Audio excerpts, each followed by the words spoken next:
3, 2, 1.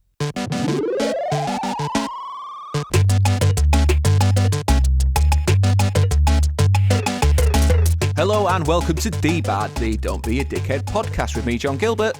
And me, Ian Thompson. Look at us, we're at episode 6, and today we are going to be talking about dickheadery in the workplace. In the workplace, I've been looking forward right. to this one. It's been embarrassing, the prep for this, hasn't it? Well, yeah, I mean, we've asked a few colleagues for acts of dickheadery, and it's interesting what happened. Now, you seem to be the focus of that attention for butter-related crime. It's not what people are thinking. I don't know where this came from either. I used some butter, and then all of a sudden the butter disappeared, and I got blamed for it. Yeah. I mean, it just shows what a boring workplace that we are, that was the number one crime. Yeah. And it just shows also they don't know about... I'm sure you've done worse. We just haven't found you out. Exactly, you see, yeah. And there was another dynamic that came into this. Pun slightly intended. You can see that my team know which side their bread is buttered on, because I didn't come in for any criticism, and I'm definitely a dickhead at work. Yeah, I think maybe it's in these COVID-19 lockdown times when I'm having to make furloughing decisions and trying to keep us all in a job. It's be nice to John time. So long may these terrible times continue. Yeah, so... Yeah. There is a potential theory that I'm not a dickhead at work, but I don't buy that myself. So should we jump in then with some of the particular behaviours, right? One of the things that comes up when you Google dickhead behaviours at work or unpleasant stuff is about smells. But the main thing is about smelly lunches. So people who work in offices and they'll have like a fish pie or something and it just kind of comes right across the office. I don't know about you. I don't really mind that. I'm not a massive fan of egg sandwiches when people have that, I'll be honest. Right. That grinds my gears a bit. Does it?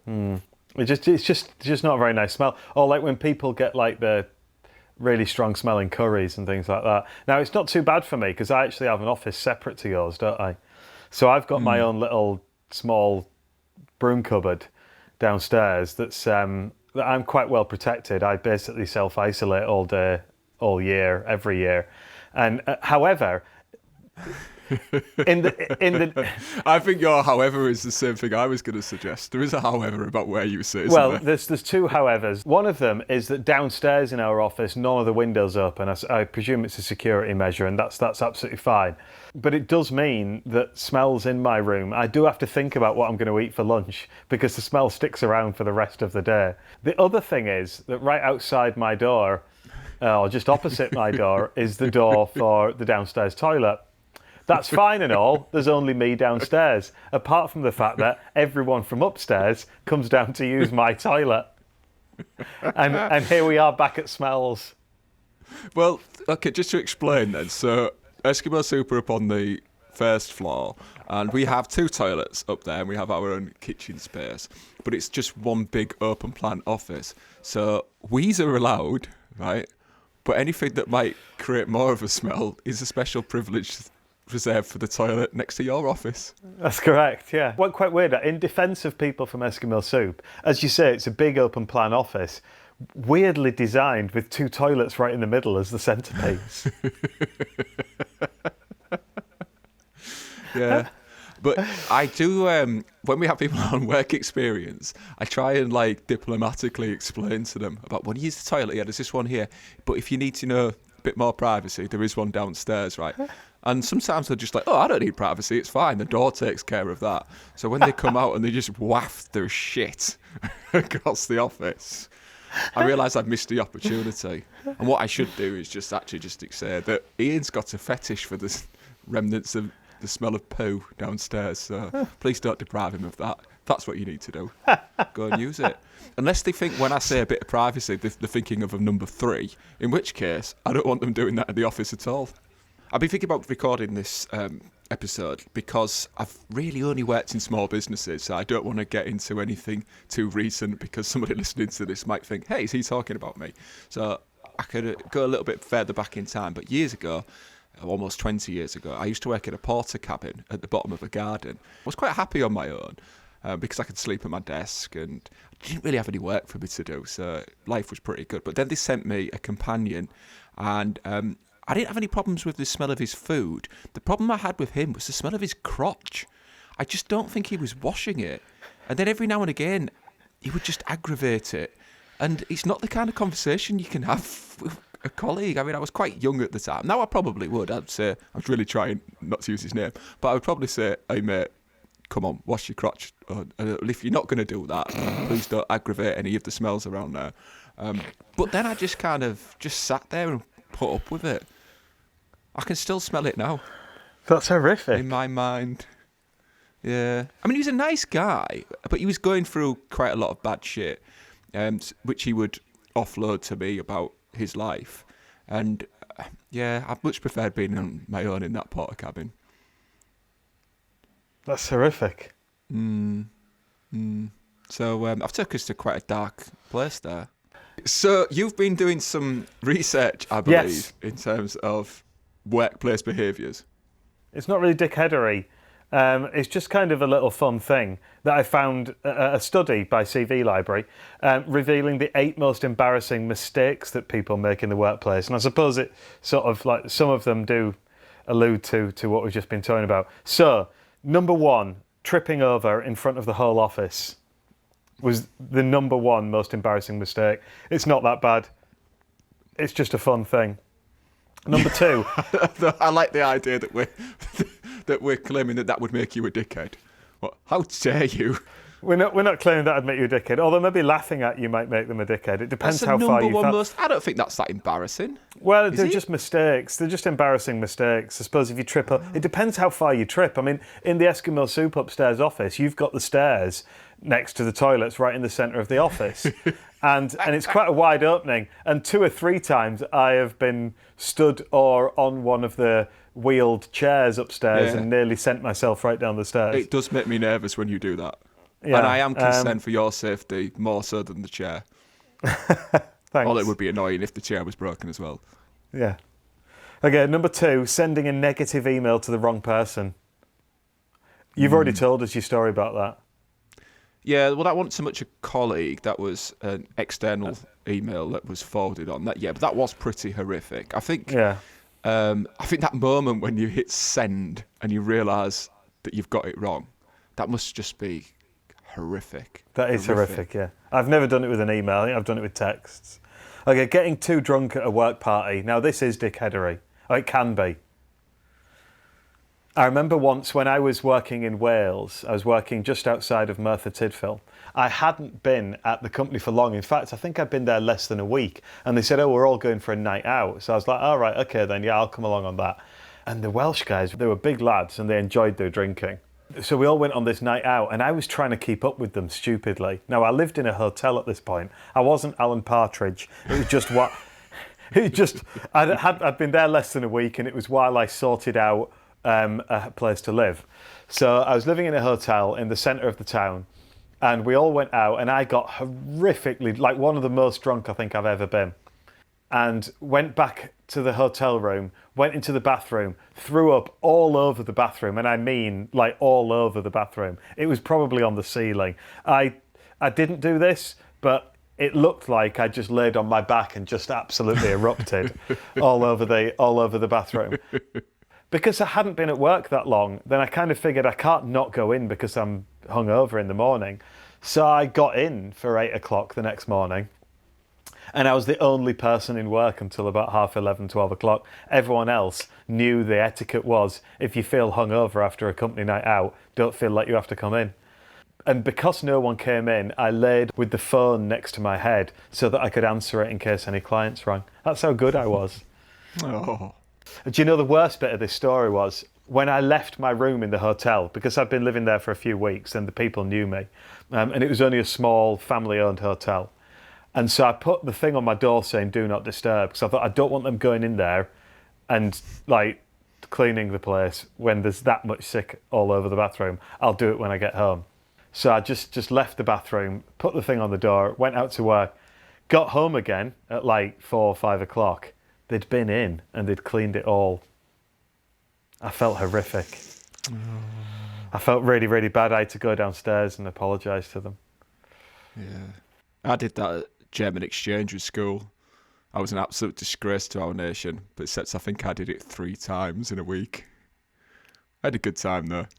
You were at school? This is like one of the most dickheady things I've ever done. Is when I did the German exchange, I stayed with Matthias and his family. Lovely family, big house. They had like a football pitch in the garden. It was great. Anyway, but I kind of made a little bet with myself that I could get pissed every night. I was 15.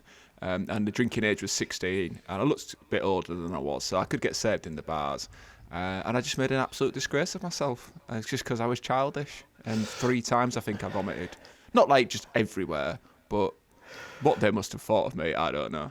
So number 3, getting too drunk at a workplace. We've discussed that. Number 4, leaving a smell in the bathroom. I mean, Okay. I don't think you can blame people for leaving a smell, but I suppose it's embarrassing mistakes on this one, isn't it? Yeah, I think leaving it in the bathroom's okay. It's bringing it out with you. That's the problem. Yeah, exactly. Okay, number 5, getting caught bad-mouthing a colleague. It's very similar to the email one. I don't know why it's so much less than the email one, really. I guess you can talk your way out of it. Yeah, I don't think I've ever had that happen to me. Okay, number 6 is a brilliant one.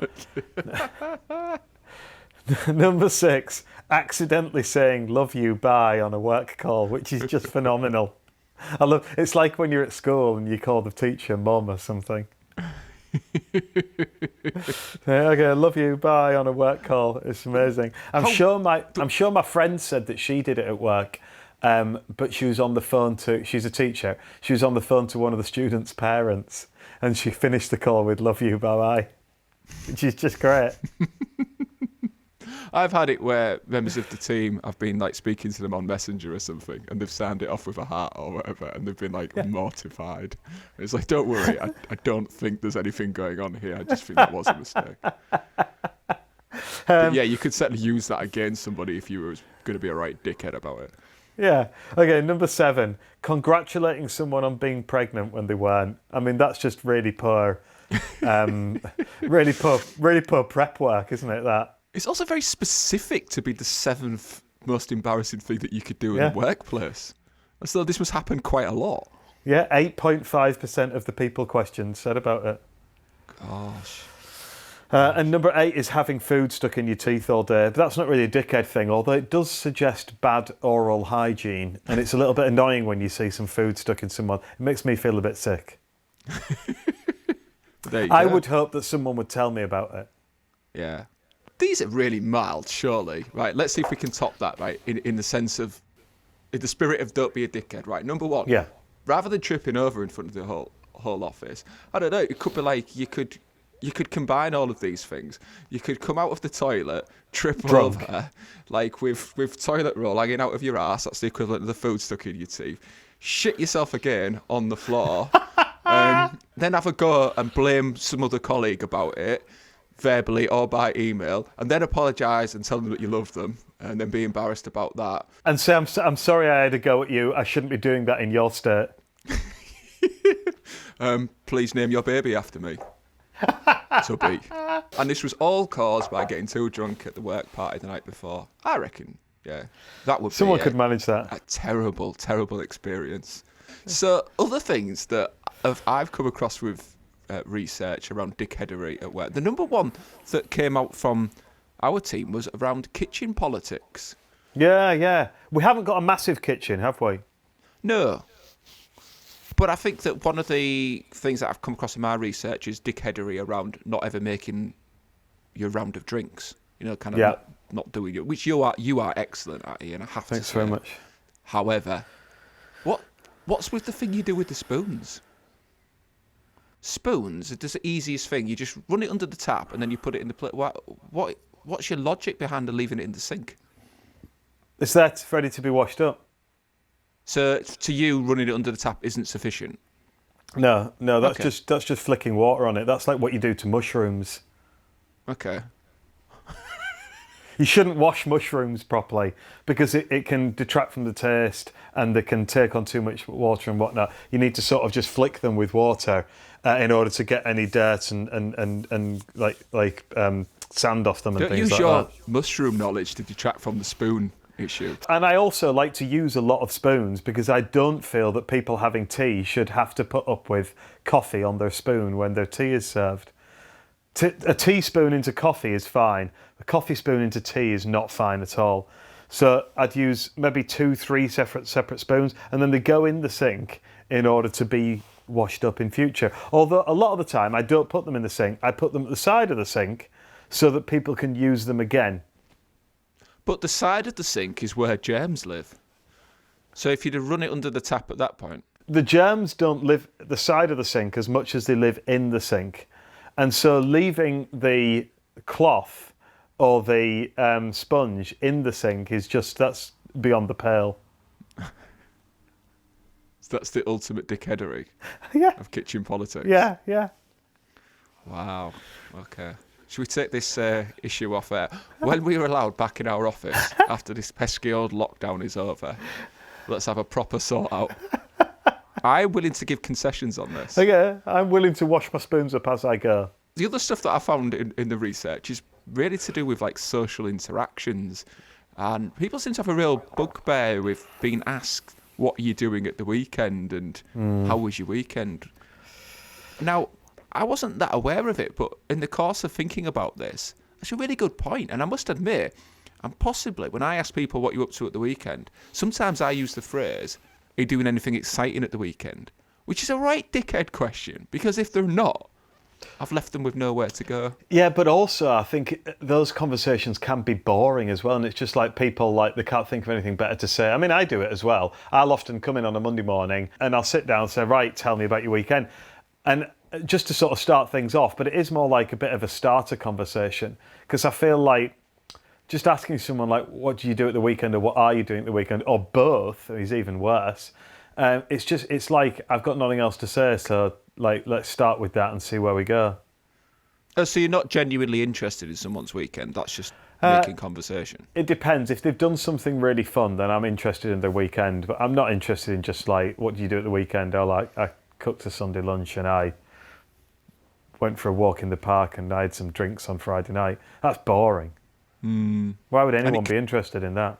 It can unwittingly become a competition of who's had the best weekend as well. I think, has anyone done anything fun over the weekend, or what exciting things have you got planned for the weekend is far more interesting. Oh, so you think I'm all right asking? Yeah, I think because the people who haven't got anything exciting, well, they can just not answer. And I don't mind that. I wouldn't mind saying, like, I've got nothing exciting. I'm just going to have a relaxing weekend. I'm quite happy with that. Okay, so if I'm more specific with my question, which is, what are you doing the weekend? And before you answer, please be aware that I'm only interested if it's exciting or out of the ordinary. Yes, I think that's perfectly fine. Which they would say, John, I have no response that meets your criteria, and I will bid them a fine weekend, albeit an uninteresting one. That's correct. I think that won't in any way make me seem like a dickhead. Yeah. Glad we're here to figure that one out. And then when we do part 2 of the workplace and we ask colleagues, what does John do that's dickheadery? Then we're going to have to... I'm basically just lining you up. This actually fits in quite well as well with the next point, which is boring meetings. Yeah, meetings are quite a cliched problem with work, but they're a big issue. So I hate boring meetings. I have actually fallen asleep in several meetings. One of the worst times was a client meeting a few years ago. I fell asleep when there was just 2 of us in the meeting because he just kept going on and on and on. And then I've had ones where I've considered injuring myself. They do it on Family Guy, where Peter Griffin gets himself out of boring situations by ramming a pair of scissors up his nose. And I've actually thought about doing stuff just to get out of this. This is more historical stuff, where I had clients who basically were just paying for me to have somebody around who had to listen to them. I didn't realise that at the time. I only realise that now. And I've just been thinking, if I punch myself in the face, then it's going to look like I've had some kind of psychotic episode and I'll get sympathy. If I punch the client in the face, then it's an assault charge, so I can't do that. So that's the only option. Haven't actually done it. More recently, I've doodled pictures of hanging myself whilst the client is in the meeting, because I'm just so bored of going over the same ground over and over again. And that's dickheadery of my part to complain about it, because what I should do is be professional and just listen to it. But also, I think on the part of the other person in the meeting, you've just got to read the room.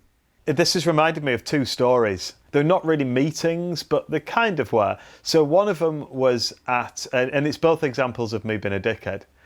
One of them was at a wedding. I was a little bit drunk, and I was talking to someone, and someone else came along and started talking, and I didn't know them, and they were really boring.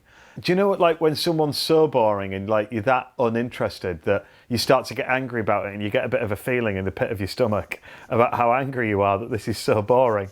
Like, and this built up so much in me that I think it was probably because I was so drunk. I just said, I'm really sorry. I'm just gonna have to stop you there. I'm really bored, so I'm gonna go over here for a bit, and just left the conversation and just stopped them. So that was good. The second one is when I was doing jury service. For anyone who hasn't done jury service or who doesn't know how the courts work and things, what tends to happen is the defence and the prosecution, first of all, you get a talk from the judge where he tells you what's going to happen.